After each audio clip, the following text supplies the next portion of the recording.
برای کردره چیا دگرین تجه خوین سترکن بریندار دکهون لقنتارا گلی بریندار و بناخ کری شوه نیستن برچی دل زینن سر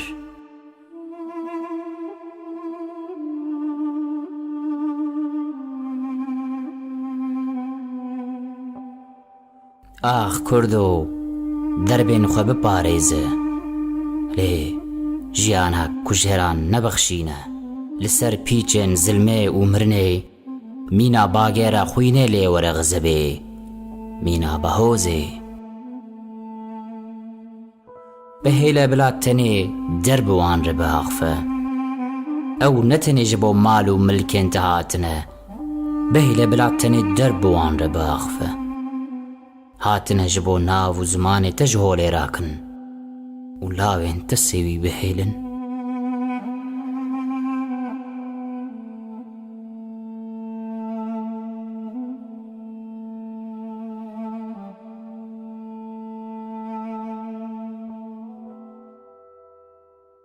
bi zordاran re tu nikarî bi riza dilê xwe bijî ew ê siwar bin û tu yê bikişînî ew li ser xwîna kesên bindest qelew dibin şovenîzm dijminê mey herî xirab e